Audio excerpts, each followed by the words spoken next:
একটা মেয়ে ধর্ষিতা হয়েছে, এজন্য ইসলাম দিয়ে যদি আইন কায়েম করা হয় 24 ঘন্টার আলটিমেটামে সব বিচার হয়ে যাবে, যেরকম ঠিক কিনা? আর কোন ধর্ষক বাংলার জমিনে জন্মাতো না, চিল্লায় বলো ঠিক কিনা? ইসলাম বলে চোরের হাত কেটে দাও, জেনা ব্যভিচার করলে ডেথ পেনাল্টি। সৌদি আরবে হেড অফ করে, গলা কেটে ফেলে।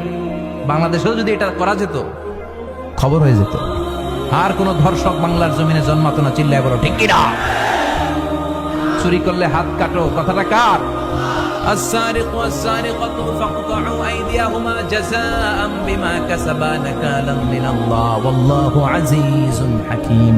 If anyone steal something very precious from the society, the government should cut down his right hand. দামি কিছু চুরি করলে, এটা সাক্ষীর দ্বারা সাব্যস্ত হলে গভর্নমেন্টের উচিত তার ডান হাতটা এক কোপ মেরে কেটে দেয়া। কার কথা? বানু মাখজুমিয়া গোত্রের এক মেয়ে মদিনাতে চুরিতে ধরা পড়ল। অনেক বড় ফ্যামিলির, ডিগনিফাইড শিল্পপতির মেয়ে।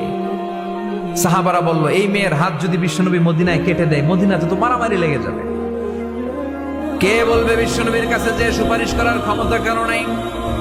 বিশ্বনবীর পালক পুত্র ওসামা বিন যায়েদ, যায়েদ ইবনে হারেসা, তার ছেলে ওসামা পালক পুত্রের ছেলে, তাকে বিশ্বনবী বড্ড ভালোবাসতো।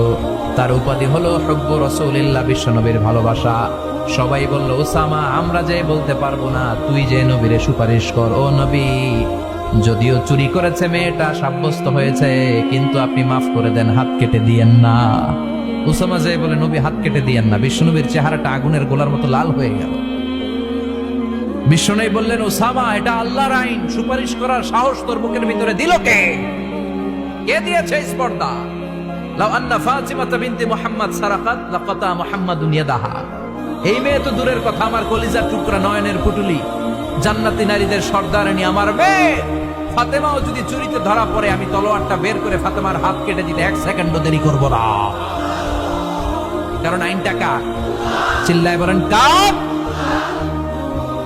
এজন্য বাংলাদেশের চুরি চামারি আসার নাই, হাজার হাজার কোটি টাকা উধাও হয়ে যায়, আসনা নাই।